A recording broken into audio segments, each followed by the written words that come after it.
Hello and welcome to this series of instructional videos on EcoSim Building Designer V8i.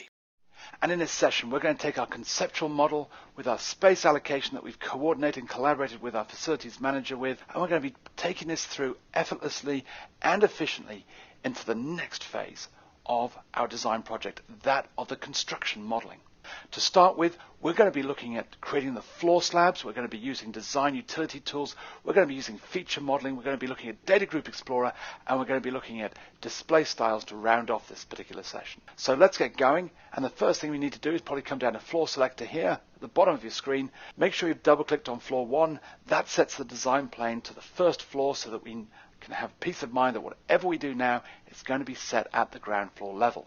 After that, come and select the ground floor space, and now let's create floor slabs.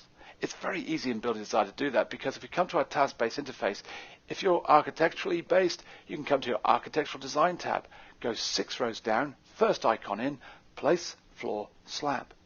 If you're a structural engineer, you can come to the next tab down called Structural Modeling, and if you go 3 rows down, 3 icons in, Place Floor Slab is also there. The Place Slab dialog box opens, and we're going to click on this jump box here and choose Slab on Grade. We get a preview of it below that. Our placement options are from top. Our place by is going to be via a shape. The thickness of our slab is going to be 8 inches. And now, to create that slab, all we need to do is click once in our model. But there's another way of creating floors in Building Designer. Fast, furious, and definitely efficient. If you come in and make a selection set in your elevation, you'll highlight the 3 other floors that are in our structure currently. Now if we go back to our task-based interface and click on Place Floor Slab, we're going to change our type of floor slab to a composite slab, and underneath that we're going to change the thickness to 8 inches but leave the rest as top and shape.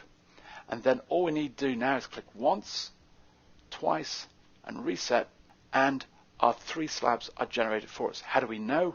Well, pass your cursor over a random one here, and again you have that tooltip with a wealth of information presented to you. You may have noticed on creation of these, we're now starting to have information on top of information, and there's a very real need in the world today to perhaps filter out information that is not quite pertinent to us at this time in our project.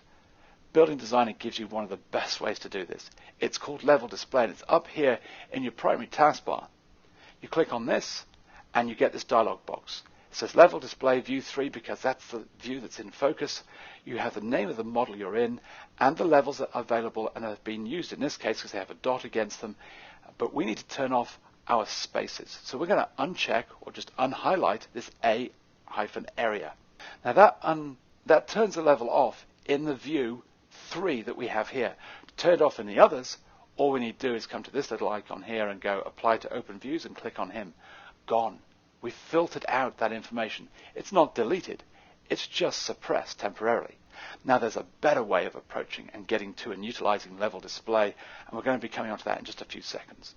Because the next level is that we've started collaborating with our design team partners. In this case, we did it before with our facilities manager. This time we're going to be using our structural engineers. And to do that, we're going to use one of the most powerful tools in the industry today, that of references in our primary taskbar.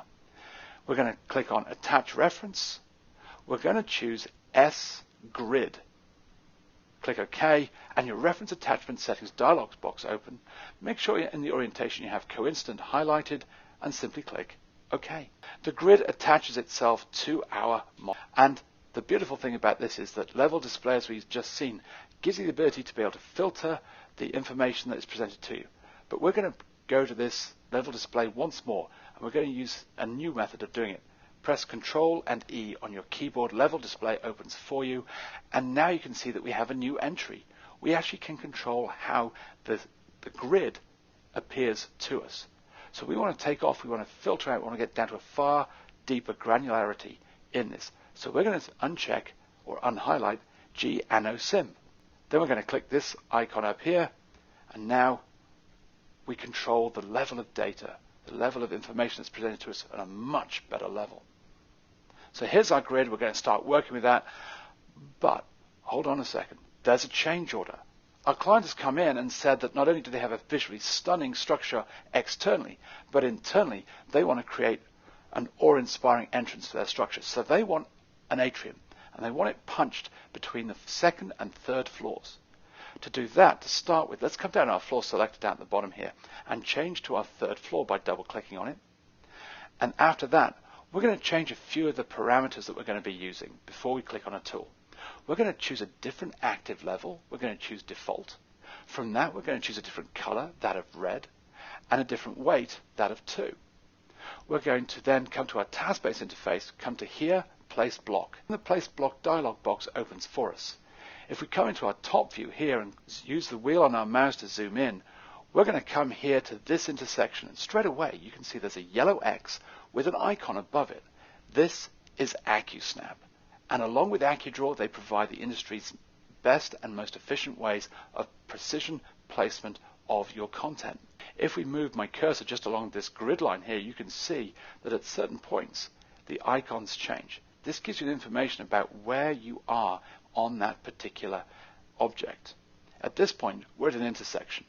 What we're going to do now is that we're going to offset the start of our stencil from this grid line. And to do that, we're going to use Accudraw, and to activate Accudraw, all you need to do is press the space bar on your keyboard.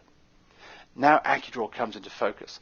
We need to place a temporary origin where AccuSnap has brought us to in the intersection. So on your keyboard, if you press the letter O, that gives us that temporary origin. And now all we need to do with the Y field activated, type in 1.5, hit the tab key twice and type in 1.5. And you can see as we zoom in here with our mouse wheel, AccuSnap and Accudraw have offset for us 1.5 feet from the intersection of that grid line. We're going to click once to accept that. You can see now that we're going to be placing this feature. You can zoom out with your mouse wheel, but also if you hold down your shift key and your left mouse button and then move your pen around your drawing in the way that you want to until you let go of both, and then you return back to your tool. We're going to come down to here. We're going to place that here, but again we're going to offset. So remember, we press this O button for origin on our keyboard, enter 1.5, tab, 1.5, tab, and straight away all we need to do is press. It's as easy as that. But hold on a sec, our client says not so fast. He actually wants one extra feature, because we've got to punch this through. We've only got this feature so far. We need to punch it through. We're going to come to our form modeling tab, right at the bottom, the penultimate icon, cut solids by curves. The cut solid curves dialog box opens. Our direction is going to be both, and our cut mode is through. Now to cut through this, what we're going to do first is select the floors we want to cut, that being the third. And if we hold down our control key, we can select the second floor as well. Now coming back to our top elevation, we can now click once to accept the cutting stencil, and click left click once again, and straight away you can see the fact that we have punched through this stencil. If we change our display style here to monochrome and go to our view rotation, which is just here, we go to rotate view, you can see this, we can rotate our view to see those two atrium's holes have been punched. Here's a power tip for you. By moving your cursor over the center of this view rotation, you can hold down your left mouse button and move the sphere around, and AccuSnap will help you. When you've done that, you are going to rotate around that particular point in your structure. Okay, right click to reset. But the client, as he said, has come back with a change order. First off, he wants to move this atrium. And to do that, we come back to our task-based modeling, form modeling, bottom row, move building feature. Click on that, and literally you can click on your feature. It hasn't gone away, it's still there waiting for you.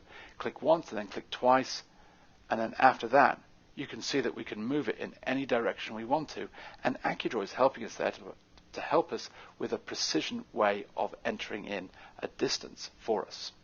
I'm going to right click to reset that, because there's another way also of altering the shape of your feature. Come back to your cursor. When you have, select the atrium shape that's there. Now you've got the handles, and now you can adjust this to whichever size or shape you want on either floor. So just for effect, we're going to move it like that. Using Control Z, we're going to return both of those back. But our client is saying, not so fast. I want it to be very special. So up on the third floor, he wants a balcony. To do that, we're going to come to our task-based interface, to our Modify toolbar, and we're going to come down here to Insert Vertex. Once we've done that, we can come and click once on our feature, hold down your control key, click again, and then you can start adding vertices to our model itself. So you've got this ability to create polygons from your model. And if we just rotate that a little bit here, and you can see if we're outside, we'd have the pan, but you can see there we have that very bespoke, very individual ability to create new content with inside Building Designer. So now that we've got that, our clients come back and said, okay, we've got a stunning exterior, we've got a breathtaking interior, but I want to go a step further because I want to start putting some structural details in here. I'm going to turn this back to a right isometric view. And with that, I'm going to come to our structural modeling tab. I'm going to come to third down, second icon in, place concrete column. To place the concrete columns, make sure on this jump box you have circular chosen. Underneath that you'll see the preview. Under standard section though, we need the magnifying glass. We need to make sure our code is US, our type is solid rounds, and from that we can then scroll down till we get to the 18-inch diameter and click OK. Now we can start placing our columns, but before we do that, let's make sure we're on the first floor by coming to Floor Selector and double-clicking on Floor 1 to set our design plane. And now we can start placing our columns on our grid as we move down our structure. Right-click to reset, and there we have it. So we've added a feature, we've used it as a stencil, you can still manipulate that feature, we've added structural elements, and now we need to go forward one step further. Because now it's about information when it comes to building information modeling, and we can embellish our model at any time, any place we want. How do we do that? Of course, we come to our task-based interface. We go to Data tab and our Data Group Explorer. Twirl down your slabs and click on Slab Schedule, and you'll see that we have our 4 slabs.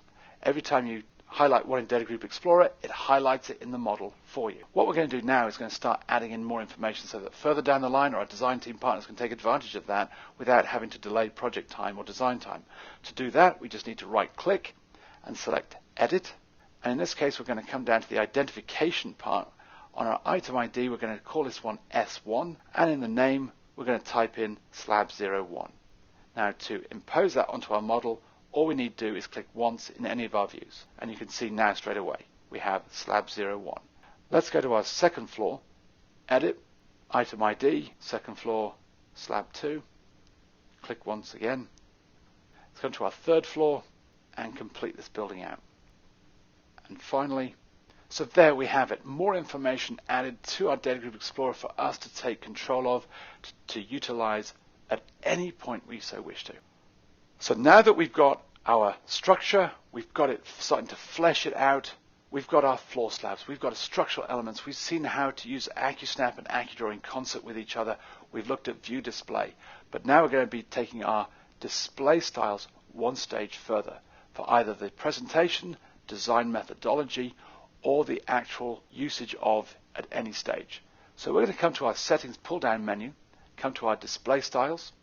The display styles dialog box opens, and before we really see what we can do here, so we're going to change our display style to illustration with shadows. And now what we're going to do here is select our forward drawing.